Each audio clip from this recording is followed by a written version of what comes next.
क्या शेख हसीना चुपके से बांग्लादेश वापस लौटने वाली है? हाल ही में शेख हसीना ने स्टेटमेंट देते हुए ये कहा था कि वो दिसंबर तक बांग्लादेश वापस लौटने के लिए सोच रही है। लेकिन सबसे बड़ा सवाल है कि उन्हें इस हालत में कौन बुला रहा है और उनके वहां पहुंचने के बाद उनके साथ क्या होने वाला है। अवामी लीग जो शेख हसीना का पॉलिटिकल पार्टी था, उनके टॉप लॉयलिस्ट अभी पार्टी थोड़ा बैकफुट में है, लेकिन ग्राउंड लेवल पर अभी भी उनके बहुत सपोर्टर है जो एक स्ट्रॉन्ग लीडरशिप चाहते हैं और उनका मानना यह है कि शेख हसीना के बिना पार्टी खत्म हो जाएगी। और दूसरा सबसे बड़ा रीजन उन्हें बांग्लादेश बुलाने का जो है इंटरनेशनल प्रेशर और लीगल सिस्टम। बांग्लादेश की इंटीरियम गवर्नमेंट और वहां के कोर्ट उन पे लगे गए केसेस के सिलसिले में उन्हें वापस लाने की मांग कर रही है ताकि उन पर लीगल ट्रायल चलाया जा सके। मतलब एक तरफ उनके लोग जो उन्हें एज ए लीडर बुलाना चाहते हैं और दूसरी तरफ उनके जो विरोधी है उन्हें as a criminal, as a prisoner बुलाना चाहते हैं। अगर उनके जाने से इतने ही खतरा है तो वो खुद वापस जाना क्यों चाहेगी? इसके पीछे दो सबसे बड़े रीजन है। सबसे पहला रीजन है पॉलिटिकल सर्वाइवल। इसका मतलब ये है कि आप जब तक आदमी से आउट ऑफ साइट रहोगे तब तक आउट ऑफ माइंड रहोगे। दूसरा है डिप्लोमेटिक डेडलॉक। इंडिया में उनके लंबे समय तक स्टे करना ये दोनों देशों के लिए डिप्लोमेटिक कॉम्प्लेक्स हो रहा है। इसीलिए उनके पॉलिटिकल करियर का एक आखिरी दाव खेलने के लिए उनका वापस जाना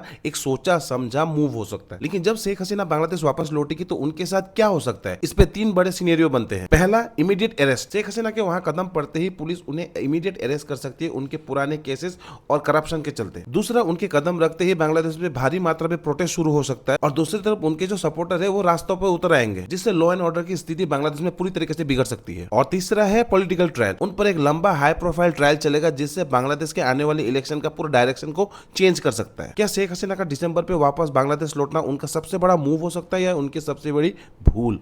कमेंट करना।